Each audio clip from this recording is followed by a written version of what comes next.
but I will say, Carlo Hana Guiv to happy birthday to everyone, because I'm sure that in the past 12 months, certainly the past 2 years, you've had a birthday. So, but it is wonderful to be back here, not only at the Castlereagh Hotel, where we usually have our opening dinner for Scottish Week here in Sydney and nationally, really. And we do look forward to an interesting few days. And if you are interested, please talk to us if you wish to come along to any of the other events during Scottish Week. We have another big event tomorrow, the Mossman Can, which is the Scotland-Australia Can gift from the Scottish people to Australians for the bicentenary. And so that's a very important event on our calendar. So I wish to welcome our patron, the Right Honourable Earl of Dunmore, Malcolm Murray. If you'd like to say a few words, sir.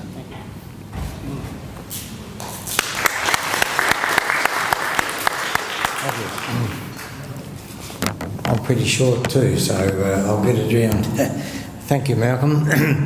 Look, a couple of years ago we had a guest out from Scotland at Scottish Week, and during one of his talks he was telling us how some of the names were going out of date, and one of the names that he said was Malcolm, out of date. Well, you've got 3 Malcolms here tonight running the show, so they're definitely not out of date in Tasmania. But look, it's just so lovely to get up here from Tasmania again as your patron, to see you face to face.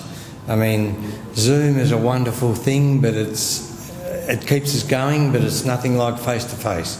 But look, welcome, and it's just lovely to get up here amongst you all again. And look, in Tasmania, as patron of a lot of societies over there, I've had to close them down. We haven't got any Caledonian societies in Tasmania anymore. That means that we've lost the Richmond Games. No one wants to take it over. We've tried to get Scottish bands and pipe bands, but litigation, insurance, so there's nothing left in Tasmania. So it's just so lovely to be up here amongst you people, and please, we just have to keep going. So thank you, Malcolm, our President, for keeping us going, and you've got 3 Malcolms trying to keep us going.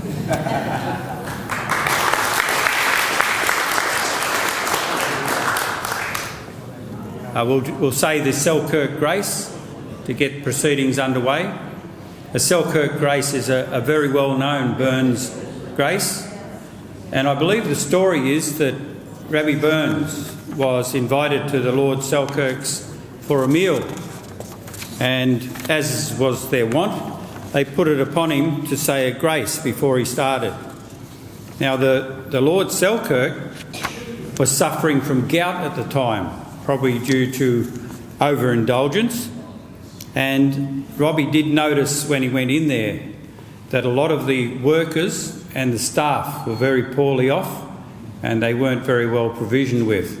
So the Selkirk Grace, although it's very famous, is a bit of a dig at the Lord Selkirk in the first place. And it goes like this. Some folk have meat that canna eat, and some can eat that want it. But we have meat, and we can eat. Say, let the Lord be thanked. So that refers to the Lord Selkirk, because he had meat, but he couldn't eat it. And his servants would like to eat it, but they didn't get it. But he was there, and all the dinner guests made the most of it, of course, as we will no doubt. So we'll go and hunt up that haggis. Good idea. Okay.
He is attending to important duties. Fair far, your honours, sonsy face. Great chieftain o' the puddin' race. A burn them all, you take your place. Paint, tripe at them. Well are you worthy of the grace, as lang's my arm. The groaning trenches there you fill. Your hurdy's like a distant hill. Your pen would help to mend a mill in time of need. While through your pores, the juice distill like amber bead.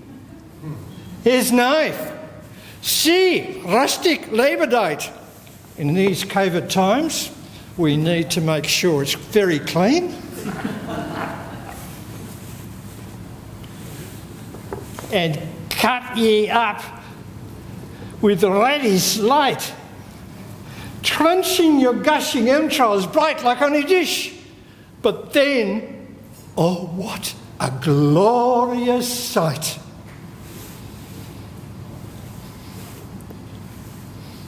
Ah, warm, reckon rich.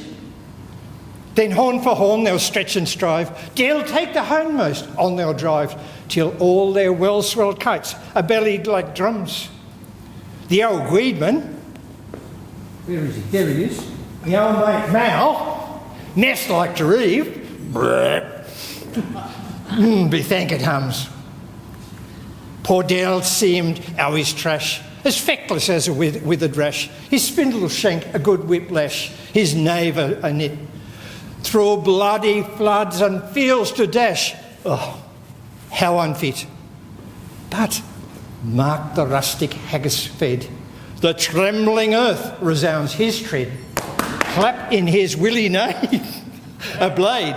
He'll make it whistle, and legs and arms and sneds will trap like traps of thistles. Ye powers what might make mankind your care, and dish them out their bill of fare. Old Scotland wants nae skinking ware that drops in luggies. But if you wish her grateful prayer, what do we do? Gera Haggis!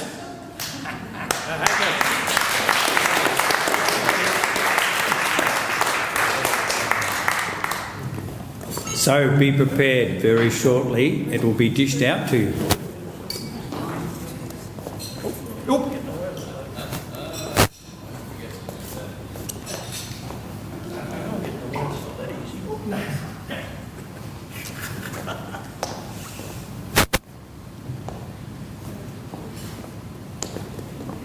To the Haggis! Haggis. Salunjua!